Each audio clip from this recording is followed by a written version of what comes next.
according to a new Yahoo Maru poll, 73% of Canadians do not think it's safe to travel or vacation in the United States due to the pandemic.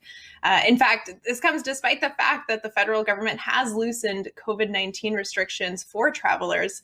Most are still planning on staying home over the next 6 months. Our poll also found that 51% of Canadians do not plan on traveling over the next 6 months, as you can see here. 35% said they will, of those that will stay within Canada. 9% will travel internationally, and 5% plan on visiting the US. So, Sean, when you look at these results and Canadians' hesitancy to travel, I mean, what do you think it says about our approach to COVID-19?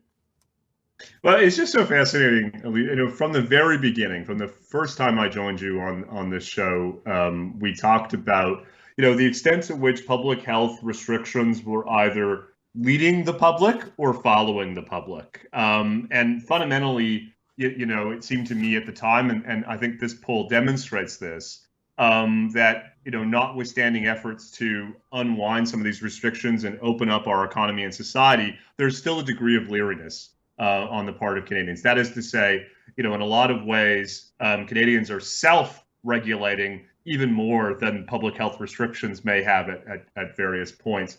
And I think that comes down to one thing: uncertainty.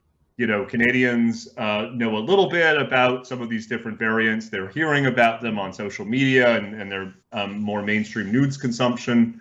Of course, we have projected in our households every day news coming out of the United States, which tends to be polarized and disseminated through a kind of partisan lens. And I think all of those factors are leading Canadians to sort of impose on themselves even greater restrictions than our policymakers may. And I think that's going to be with us for some time. I think Canadians, after the last year, particularly the resurgence of the virus last fall and into the early winter, I think they're going to take a kind of wait to see approach if we have another wave in September, October, as things, get even more back to normal with school resuming and so on. And it'll only be after that experience that they truly feel like we've moved beyond the pandemic. And as such, we'll then start to think about booking travel and these sorts of things. I think you're definitely right in that Canadians have really drastically changed their behavior. The poll also had results from before the pandemic, and it was 26% didn't take vacation, while 37% traveled within Canada and 38% traveled internationally. So you can see that swing from 38% to 9%. The behaviors have drastically changed.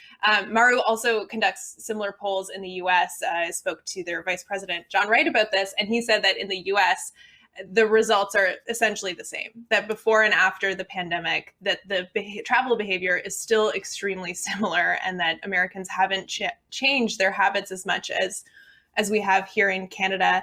But in the meantime, do you think that this presents opportunities in our local economies as Canadians stay home, potentially do some local road trips, particularly for the travel and tourism sector, which has just been devastated by the coronavirus pandemic? Yeah, I'd say two things, Alicia. First, the point you just made, that, it may be that Canadian travel is now focused within our own borders, which is a great opportunity for different parts of the economy that have struggled. The second, though, is a sort of bigger question about overall consumer behavior. The question of household debt has been near the top of the policy agenda in Ottawa for years.